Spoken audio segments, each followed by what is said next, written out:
सुबह की पहली किरण जब चंदनपुर गांव के ऊंचे पहाड़ों पर पड़ी तो पूरा गांव सुनहरी रोशनी से जगमगा उठा। चंदनपुर एक छोटा सा गांव था। गांव के बीचों बीच एक पुराना बाजार था जहां लोग रोजमर्रा का सामान खरीदने आते थे। उसी बाजार में आमने सामने दो किराना की दुकानें थी।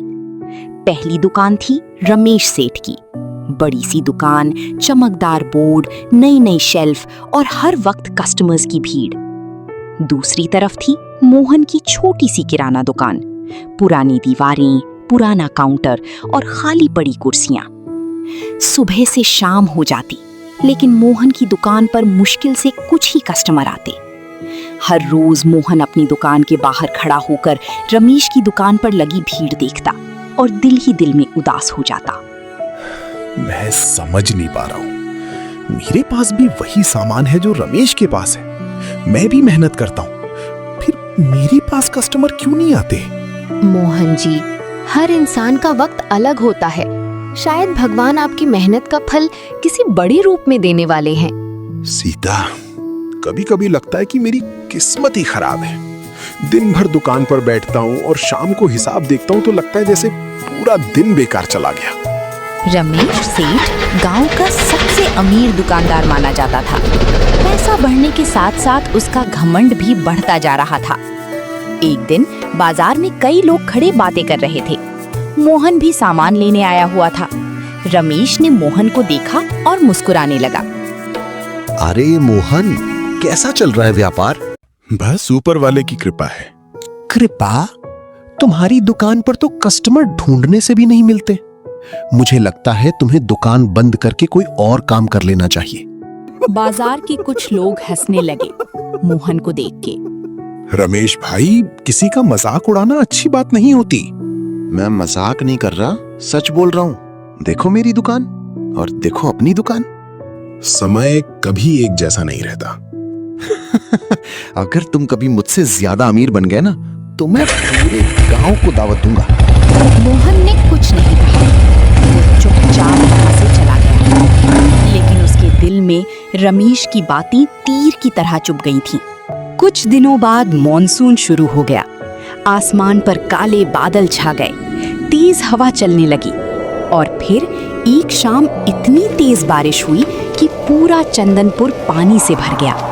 बाजार लगभग खाली हो गया। मोहन अपनी दुकान के बाहर खड़ा बारिश देख रहा था। उसके पास कोई कस्टमर नहीं था। तभी उसने देखा कि कुछ लोग एक के नीचे खड़े बातें कर रहे हैं। यार, ऐसे मौसम में गर्मा गर्म मिर्ची भजिया मिल जाए तो मजा आ जाए। सच कहा, बारिश और भजिया का मजा ही अलग होता है। ये बात मोहन के कानों में पड़ी। उसके दिमाग में अचानक एक विचार बिजली की तरह चमका। अगर लोगों को बारिश में भजिया पसंद है तो मैं क्यों ना दुकान के बाहर मिर्ची भजिया बनाना शुरू कर दूं। उस रात मोहन को नींद नहीं आई। वो बस इसी नए विचार के बारे में सोचता रहा। अगली सुबह मोहन जल्दी उठ गया। उसने थोड़ा बेसन, हरी मिर्च और तेल निकाला। दुकान के बाहर एक छोटा सा चूल्हा लगाया। सीता हैरान होकर देख रही थी।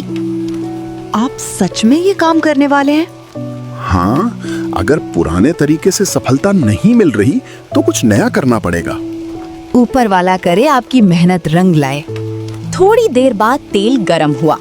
मोहन ने मिर्ची को बेसन में डुबोया और तेल में डाल दिया।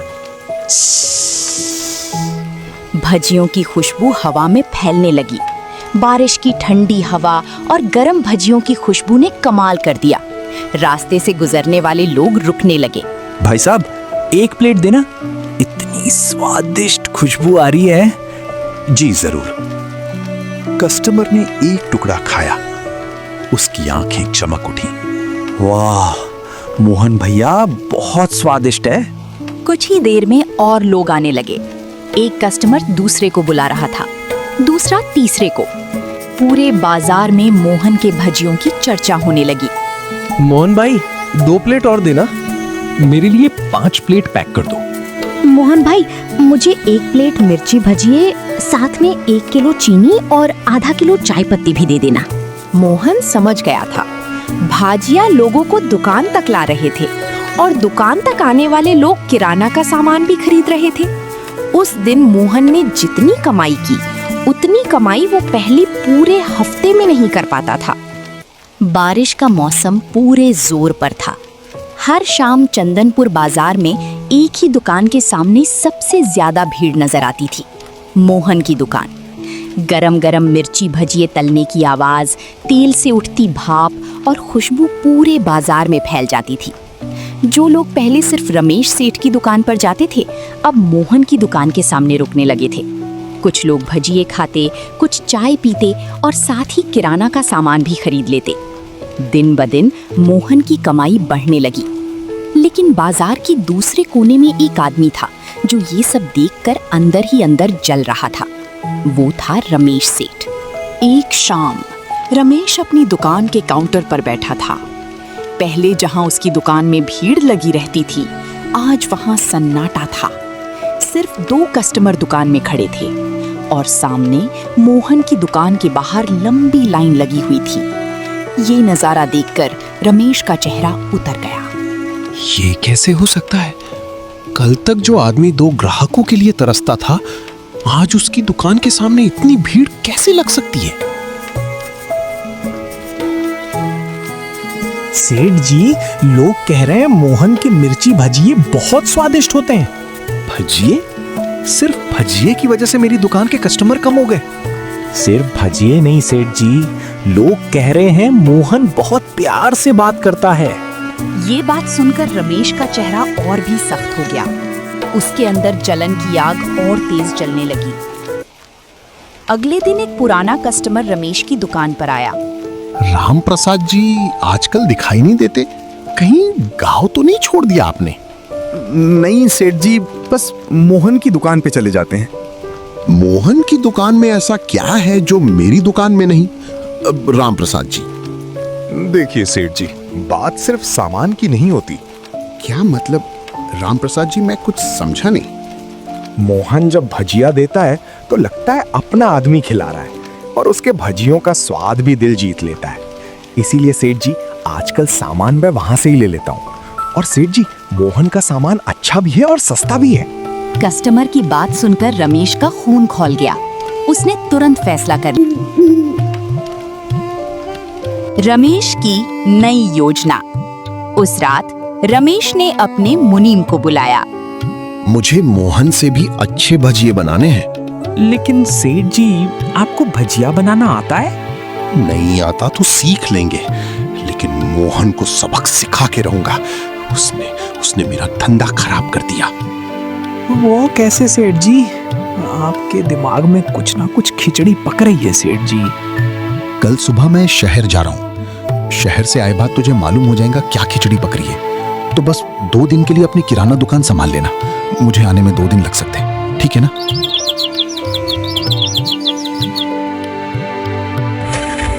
अगली सुबह रमेश गाड़ी लेकर शहर चला गया।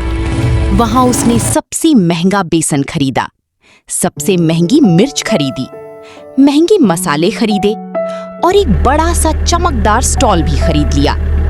उसका विश्वास था कि पैसा ही सब कुछ होता है। अब देखना मोहन, जब मेरा स्टॉल खुलेगा तो तुम्हारे सारे कस्टमर मेरे पास आ जाएंगे। 2 दिन बाद बाजार में एक नया स्टॉल खड़ा था। रंगीन लाइट, चमकदार बोर्ड, बड़े बड़े पोस्टर और ऊपर लिखा था बोर्ड। पूरा बाजार उस स्टॉल को देख रहा था। वाह, कितना बड़ा स्टॉल है और कितना बढ़िया भी दिख रहा है। सेठ जी, लगता है भजिए भी बहुत बढ़िया होंगे। शाम हुई, बारिश शुरू हुई। कुछ लोग रमेश के स्टॉल पर आए। सबने भजिया मंगाया। रमेश के चेहरे पर मुस्कान थी, लेकिन कुछ ही मिनट बाद लोगों के चेहरे बदलने लगे। सेठ जी, मिर्ची तो अच्छी है लेकिन स्वाद नहीं आ रहा। मसाला अजीब लग रहा है। मोहन के भजिए में जो मजा है वो इसमें नहीं। रमेश का चेहरा उतर गया। उसने सोचा शायद आज गलती हो गई, लेकिन अगले दिन भी वही हुआ और उसके अगले दिन भी। रमेश चुपके से मोहन की दुकान के पास गया। वहां उसने देखा कि मोहन खुद भजिए बना रहा था। हर प्लेट को ध्यान से तैयार कर रहा था। मोहन जी, आज बहुत थक गए होंगे। थकान तो है सीता, लेकिन जब लोग खुश होकर खाना खाते हैं ना, तो सारी थकान दूर हो जाती है। इसीलिए लोग आपके भजिए पसंद करते हैं। भजिया सिर्फ बेसन और मिर्च से नहीं बनता, उसमें मेहनत और ईमानदारी का स्वाद भी होता है। रमेश ने ये बात सुन ली, लेकिन उसका घमंड अभी पूरी तरह नहीं टूटा था। कुछ दिनों बाद एक मशहूर व्यापारी चंदनपुर आया। उसने पहले रमेश के भजिए खाए, फिर मोहन के, और फिर सबके सामने बोला, रमेश जी के मिर्ची भजिए में पैसा दिखाई देता है। सब चुप हो गए, लेकिन मोहन के मिर्ची भजिए में दिल दिखाई देता है। पूरा बाजार तालियां बजाने लगा। ये सुनकर रमेश का सर झुक गया। उसे पहली बार एहसास हुआ कि सिर्फ पैसा होने से इंसान बड़ा नहीं बनता। उस रात रमेश अपनी दुकान में अकेला बैठा था। बाहर तेज बारिश हो रही थी। उसके स्टॉल की लाइट जल रही थी, लेकिन कस्टमर नहीं थे। और सामने मोहन की दुकान में भीड़ पहले से भी ज्यादा थी। रमेश दुकान से मोहन को देख रहा था। उसके मन में पहली बार एक सवाल उठा, आखिर मोहन के पास ऐसा क्या है जो मेरे पास नहीं है? रमेश को अभी जवाब नहीं मिला था, लेकिन बहुत जल्द उसकी जिंदगी में एक ऐसी घटना होने वाली थी जो उसके घमंड को हमेशा के लिए तोड़ देगी। समय का पहिया धीरे धीरे घूम रहा था। कुछ महीने पहले तक जो मोहन अपनी छोटी सी किराना दुकान में बैठकर कस्टमर्स का इंतजार करता था, आज उसकी मिर्ची भजिया की दुकान पूरे चंदनपुर में मशहूर हो चुकी थी। शाम होते ही लोग दूर दूर के गांव से उसके भजिए खाने आते। उसने अपना स्टॉल बड़ा कर दिया था। अब वहां कई कर्मचारी काम करते थे। रोज की कमाई इतनी होने लगी थी कि मोहन ने कभी सपने में भी नहीं सोचा था। दूसरी तरफ रमेश सेठ की हालत दिन ब दिन खराब होती जा रही थी। उसने शहर से महंगा सामान मंगवाया था, नया स्टॉल लगवाया था, कर्ज लिया था, लेकिन ना भजिए चले और ना ही किराना का व्यापार। धीरे धीरे उसका पैसा डूबता गया। एक शाम रमेश अपनी दुकान में अकेला बैठा था। शेल्फ पर सामान रखा हुआ था, लेकिन खरीदने वाला कोई नहीं था। कभी कभी पूरा दिन गुजर जाता और एक भी कस्टमर नहीं आता। रमेश की आंखों के नीचे काले घेरे पड़ गए थे। चेहरे की चमक गायब हो चुकी थी। ये मैंने क्या कर दिया? जिस पैसों पर मुझे इतना घमंड था, आज वही पैसा मेरे हाथ से फिसलता जा रहा है। उसने दुकान के बाहर देखा। सामने मोहन की भजिया दुकान पर हमेशा की तरह भीड़ लगी हुई थी, लेकिन आज मोहन को देखकर उसके दिल में जलन नहीं थी, सिर्फ दुख था। उस रात मोहन घर पर बैठा हिसाब देख रहा था। उसकी पत्नी सीता भी पास बैठी थी। मोहन जी, ऊपर वाले की कृपा से सब कुछ कितना बदल गया है। हाँ सीता, कभी सोचा नहीं था कि हमारे भजिए इतने मशहूर हो जाएंगे। अब तो हम गांव के अमीर लोगों में गिने जाते हैं। दौलत मिल जाना ही सब कुछ नहीं होता सीता। आप क्या कहना चाहते हैं जी? मैंने आज रमेश भाई को देखा। क्या हुआ उन्हें? बहुत परेशान लग रहे थे। कुछ पल के लिए कमरे में सन्नाटा छा गया। याद है सीता, जब हमारे पास कस्टमर नहीं आते थे तब कितनी तकलीफ होती थी। हाँ, वो दिन कैसे भूल सकते हैं। मैं नहीं चाहता कि वही दर्द किसी और को मिले। लेकिन मोहन जी, रमेश ने तो हमेशा आपका मजाक उड़ाया था। हो सकता है उसने गलती की हो, लेकिन अगर हम भी उसकी मुसीबत में उसका साथ ना दें, तो फिर हम दोनों में फर्क ही क्या रह जाएगा। आप सच में बहुत अलग सोचते हैं। ऊपर वाले ने हमें इतनी दौलत दी है कि अब हम कोई भी नया व्यापार शुरू कर सकते हैं। मोहन खिड़की के बाहर देखते हुए धीरे से बोला, लेकिन हर इंसान को सिर्फ अपने बारे में नहीं सोचना चाहिए। कभी कभी दूसरों के बारे में भी सोचना जरूरी होता है। अगली सुबह मोहन ने अपने कर्मचारियों को बुलाया। आज से हमारी किराना दुकान बंद होगी। क्या? लेकिन मालिक, दुकान तो अच्छा मुनाफा दे रही है। मुझे पता है। मालिक, फिर ऐसा क्यों? हमारी भजिया की दुकान ही इतनी अच्छी चल रही है कि उससे ही सब कुछ संभल जाएगा। सब एक दूसरे का चेहरा देखने लगे। किसी को समझ नहीं आ रहा था कि मोहन ऐसा क्यों कर रहा है। उस दिन से जो भी कस्टमर मोहन के पास किराना सामान लेने आता, मोहन मुस्कुरा कर कहता, मिर्ची भजिया जरूर खाइए, लेकिन किराना का सामान सामने रमेश भाई की दुकान से ले लीजिए। लेकिन मोहन भाई, हम तो आपसे ही लेने आए हैं। नहीं, रमेश भाई की दुकान भी चलनी चाहिए। गांव तभी खुश रहता है जब सबका घर चलता है। ये बात धीरे धीरे पूरे गांव में फैल गई। लोग मोहन की और भी ज्यादा इज्जत करने लगे। एक दिन रमेश ने देखा कि काफी कस्टमर उसकी दुकान पर आ रहे हैं। उसे समझ नहीं आया कि अचानक ऐसा क्या हुआ। फिर एक कस्टमर ने सच बता दिया। रमेश जी, मोहन भाई ने हमें यहाँ भेजा है, पता नहीं क्यों। रमेश जी, आपको कुछ पता है क्या? मोहन ने? हाँ, वो कहते हैं कि आपकी दुकान भी चलनी चाहिए। ये सुनकर रमेश की आंखें भर आईं। रमेश समझ गया था मोहन मदद करना चाहता है। उसने तुरंत सामने मोहन की दुकान की तरफ देखा।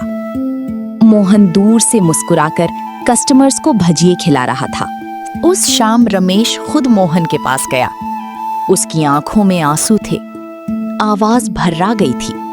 मोहन, मैंने तुम्हारे साथ कितना बुरा व्यवहार किया। पुरानी बातें भूल जाइए रमेश भाई।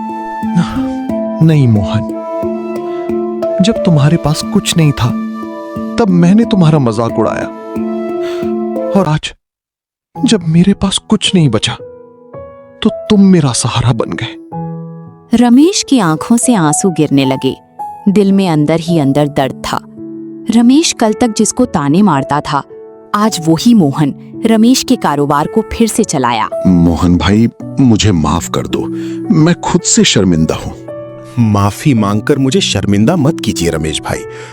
आपको आपकी गलती का एहसास हुआ, यही मेरे लिए गर्व की बात है। आज मुझे समझ आया है, इंसान की असली अमीरी पैसों से नहीं, उसके दिल से होती है। उस दिन के बाद चंदनपुर में लोग मोहन को सिर्फ एक सफल व्यापारी नहीं, बल्कि एक नेक दिल इंसान के रूप में देखने लगे। मोहन की भजिया दुकान और भी ज्यादा मशहूर हो गई और रमेश की किराना दुकान भी धीरे धीरे फिर से चलने लगी। एक वक्त था जब दोनों एक दूसरे के प्रति दुश्मनी रखते थे, और आज एक वक्त था जब दोनों एक दूसरे की मदद कर रहे थे। मॉरल: दौलत से बड़ा दिल होता है। जो इंसान दूसरों को उठाने का हौसला रखता है, भगवान उसे और ऊंचा उठा देता है। वीडियो देखने के लिए धन्यवाद। अगर कहानी अच्छी लगी तो वीडियो को लाइक और सब्सक्राइब जरूर करना।